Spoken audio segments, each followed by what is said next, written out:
My name is Kelsey, and with this series, we intend to support you all with the amazing mahi that you do by inviting along thought leaders in the volunteering space to have insightful kōrero over your lunch break.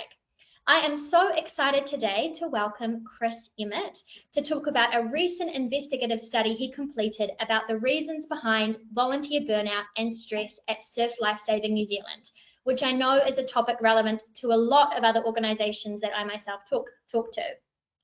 The aim of Chris's study was to explore, examine and discuss factors related to volunteer stress and burnout in surf lifesaving in as much depth as possible, with the goal to provide recommendations and enable the organisation to remain agile and responsive to change and stay relevant in the future. Welcome, Chris. Thank you so much for joining us today. Yeah, kia ora, Kelsey. Thanks for having me along. Really excited about this presentation and talk. Amazing.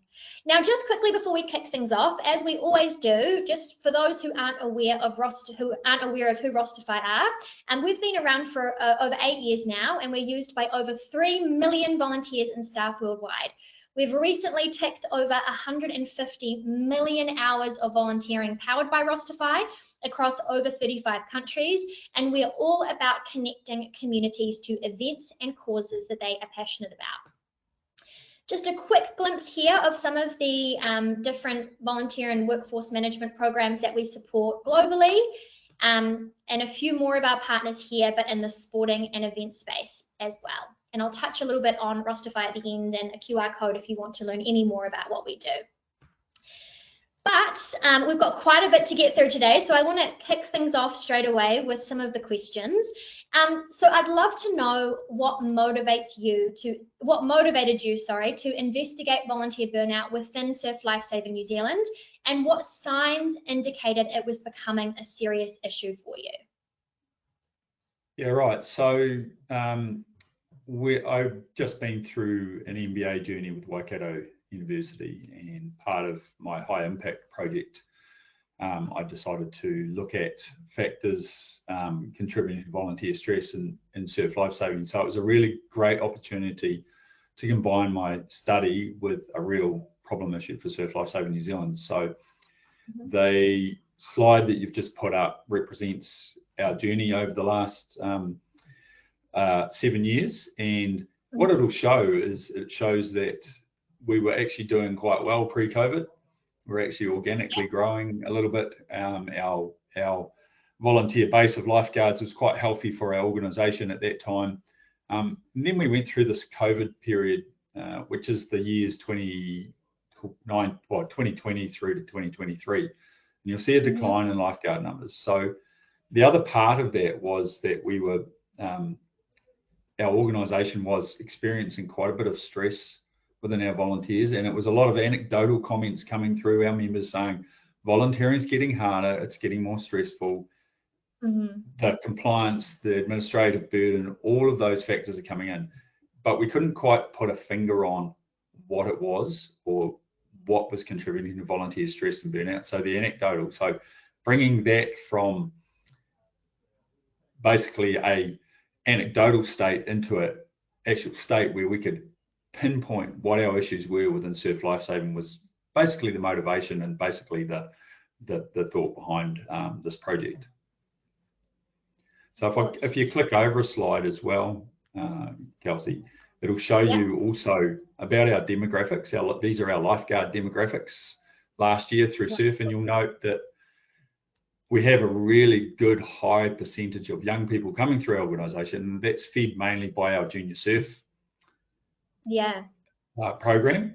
And then what happens is that tails off or drops off the cliff around that 24-year-old age group, which is not unnormal to organisations like us. A lot of younger people are looking for their first job, they're going out to the workforce, they're moving away from their home cities, etc., etc.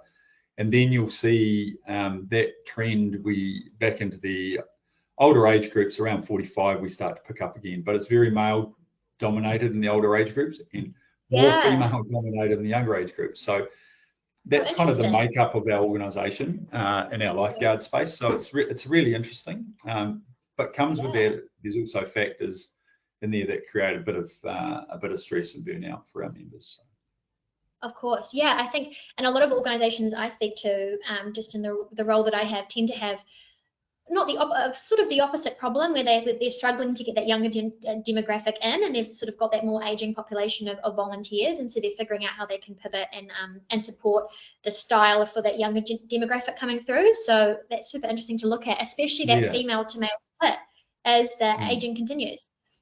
Yeah, we have a really strong junior surf pipeline, and that pipeline feeds into those lifeguard numbers, and it's been really strong for a long time. But I would say 80% at that stage back in 23, 24, 80% of our lifeguards came through that pipeline. And what happened in COVID is, as people know throughout New Zealand, there's a lot of young people disengaged. So that really dented our pipeline of members coming into our organisation. So one of the factors behind this study was also looking at how we could create different pipelines for our organisation to actually get lifeguards through. Of course.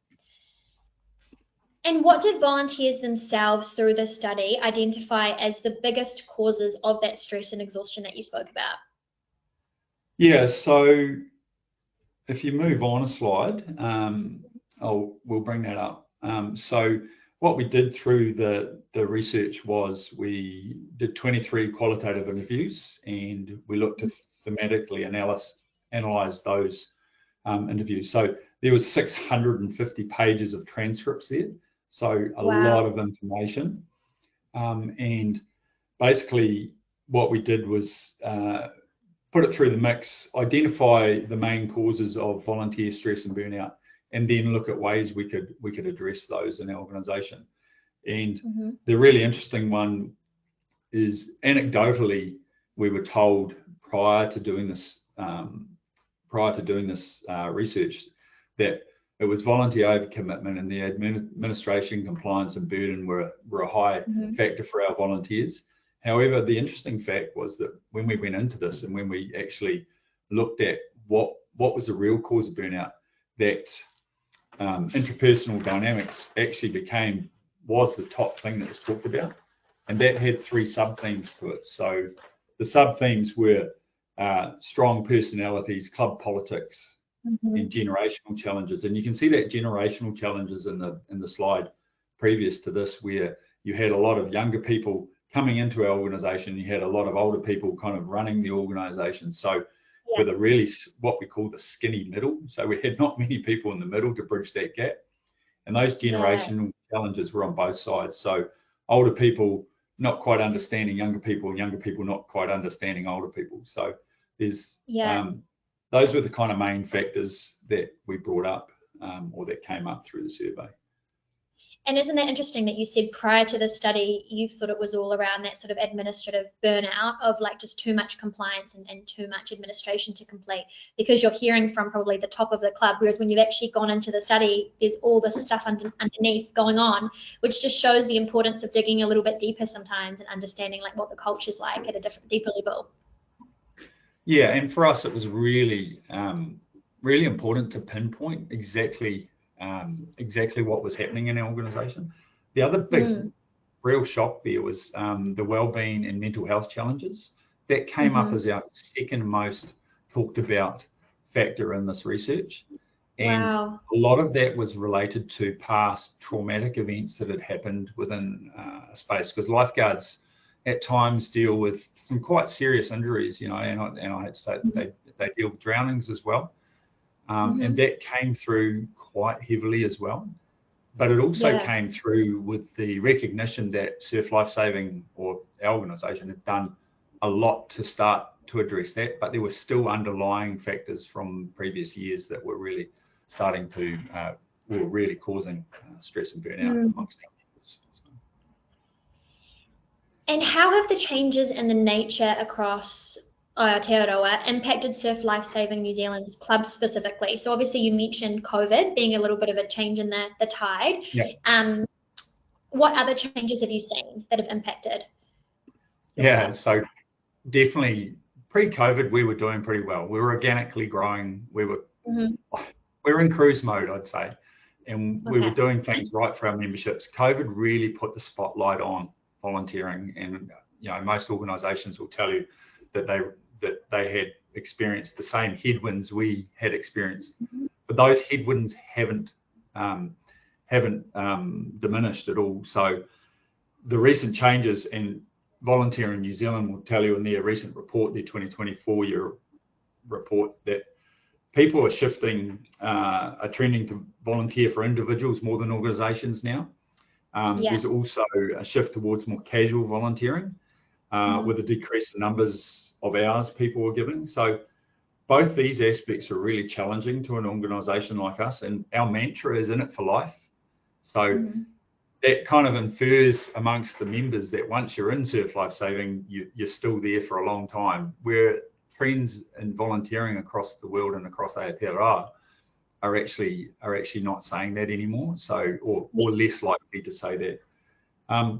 The other factors that really affected us were the cost of living, and time barriers of people moving forward. So, all of those three things actually created what I call the headwinds of volunteering in New Zealand. And it's really important that this research looked deeply into how to actually assist us in getting around those headwinds, or actually making it simpler for our volunteers. Yeah, absolutely. And you mentioned earlier the internal people dynamics challenges, which I think is something that a lot of organisations I've spoken to have a similar sort of challenge. What kinds of conflicts or behaviours did you find most contributing to burnout? Yeah, so as I mentioned before, the internal club politics is a big part of it. So, and surf lifesaving also has this sport aspect to it. So that creates a little bit of tribalism as well, in the sport space, which is natural, which is healthy as well. But it can create club politics between clubs and within clubs. The strong personalities, and I think that really bears out in our generational differences, with a lot of young people coming in, and I just put up the lifeguard stats there, but we do have a massive amount of junior surf people. So there's 9,000 odd junior surf members that are younger as well that come into that. So and then the strong personalities of people, mainly in positions of responsibility within clubs, holding on to power, or using that to kind of get people to see things their ways. So they're all challenges that the research really highlighted that we needed to start addressing. A couple of the other ones were that administrative and compliance bit. That was a bit further down the path than we had expected. And then the one that really surprised us, as I mentioned, was that wellbeing and mental health challenges side of things. Yeah, absolutely. And going back to the relationship between the Surf Lifesaving New Zealand staff and then the club volunteers, how do you think that dynamic influenced morale and retention? So we pull a lot of our staff out of our current membership. So I'd say about 70% of our staff are members. So, I'm a really good example of that. I've been working for Surf Lifesaving for 12 years. I've also been a volunteer for over 25 years as well.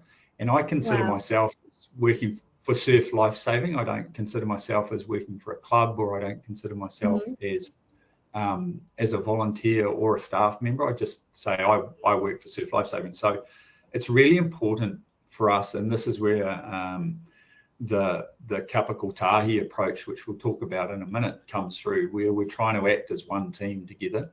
So it's always, I guess, an interesting dynamic, and there's sometimes tension, and sometimes there's challenges that come associated with that.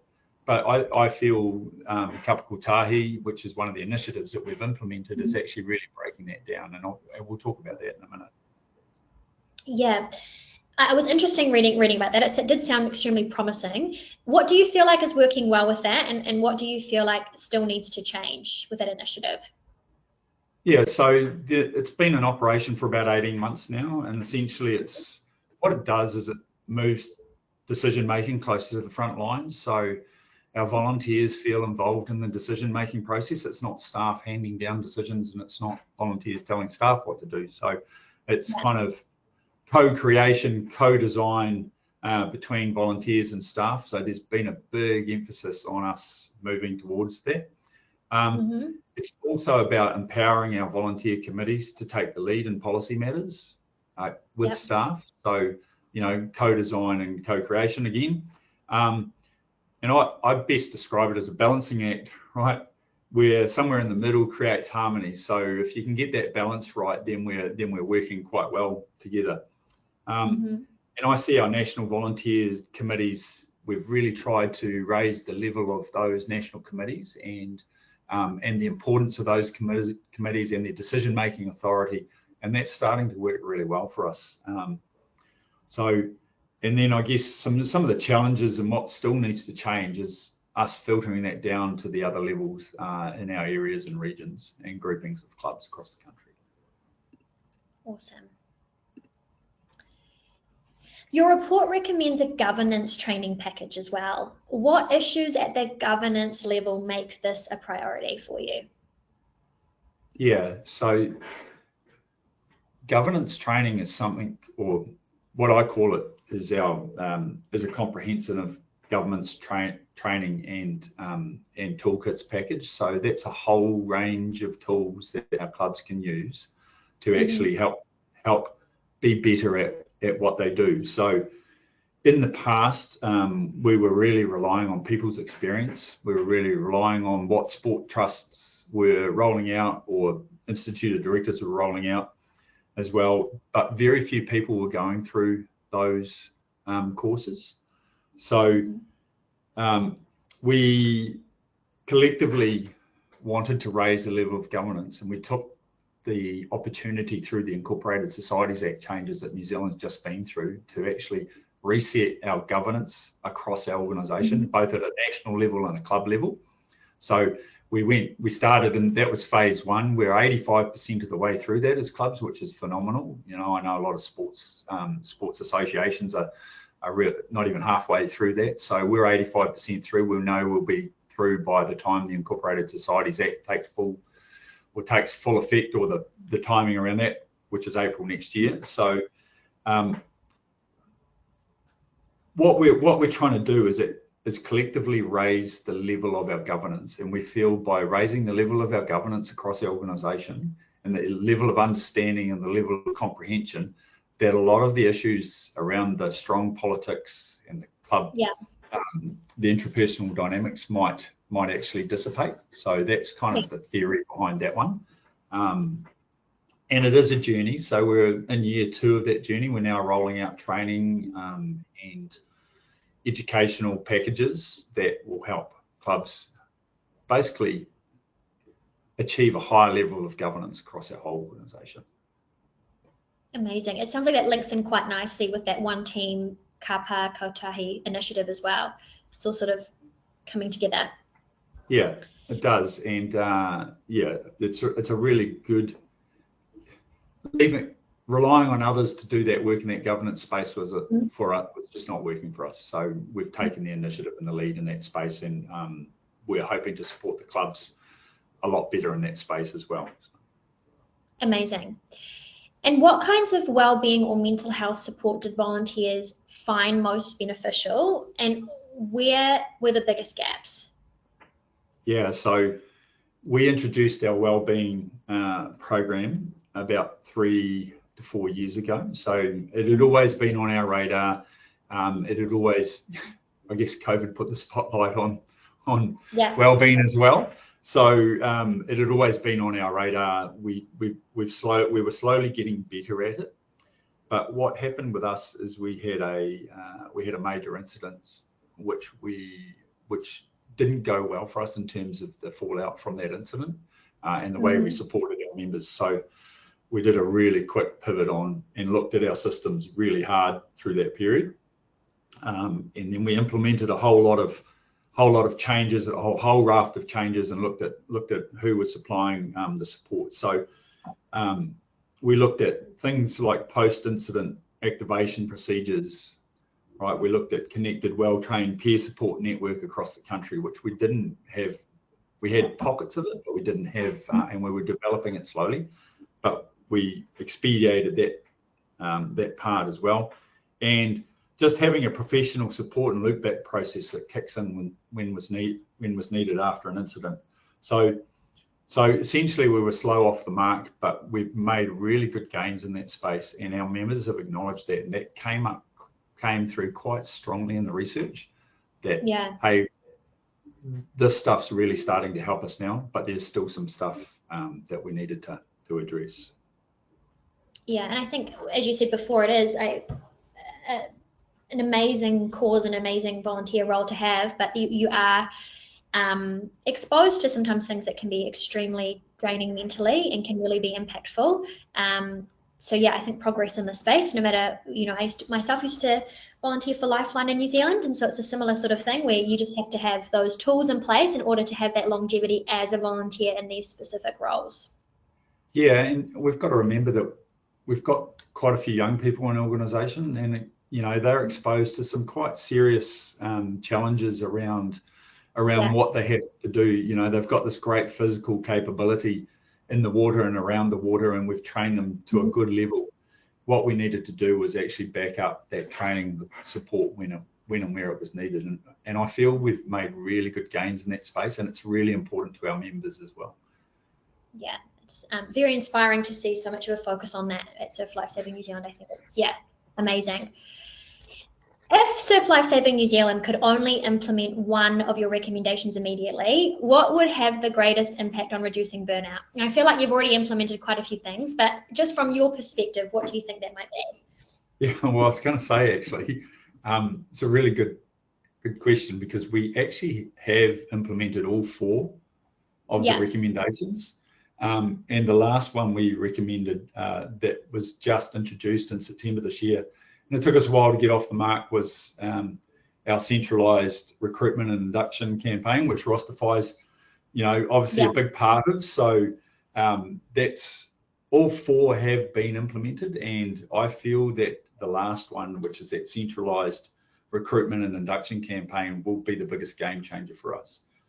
And the reason I say that is because there was so much inconsistency in our movement around that at the club level, and some clubs do it really well, but some clubs don't have any induction. So it's been really clear with volunteers when they come into our organisation about what are the expectations of them.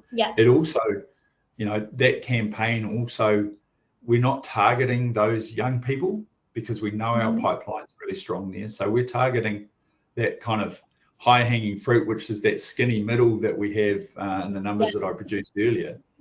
So we're targeting that group, and we're also targeting a bit more diversity and a bit more inclusion in our organisation to try and actually go with the trends around New Zealand, because we know we're going to be in a more diverse, and we need to be in a more inclusive society to actually thrive in the future. So that one would be the standout, and I'm glad to say we kicked that off in September, and we're having really good success. And that, and Rosterfy has really helped us with that program and that stream of work. So. Yeah, amazing. I was so happy we were able to get that off the ground. I think, especially with you have 74 clubs, don't you, across the country? Yeah. That's just huge to be able just to standardise that volunteer's experience and ensure that every volunteer coming through is having that similar sort of induction and making sure they're getting that experience that you want before sort of going off to those clubs, and helping to cross-pollinate a little bit throughout that as well is just hopefully going to be really impactful. Yeah, and I guess people didn't really know we needed volunteers either, right? So, year one is all about an awareness campaign. We do need volunteers. Those headwinds that I mentioned earlier on, we really need to grow our way out of that. So we've got people coming in, and our view is that every volunteer hour is really, really, really valued in our organisation. So people are contributing in different ways, and we need to realise that, instead of this in it for life, every weekend of the year patrolling. We need to really move with the times and be flexible in our approach to actually really make the most of volunteering. Absolutely. Yeah, how exciting. And no, Rosterfy is very excited to be partnering with you on that, and it's excited to see what comes in the next couple of years too. Moving on to my last question that I have. So if anyone online has any sort of, we've only got 5 minutes, 4 minutes really, but any sort of questions for Chris, please feel free to drop them in the question and answer box at the top. I can always forward them on after this webinar as well, and connect you.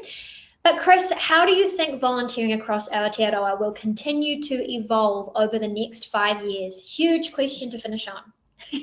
Yeah, so I really think Volunteering New Zealand's doing some really good work in this space, right, and trying to help organisations get, what I call to deal with the volunteer curve and what's coming at it. So my view is that volunteering is going to continue to face headwinds in the future, and organisations need to take a strategic approach to volunteer management, recruitment and retention. So that's the Volunteering New Zealand research also backs that up.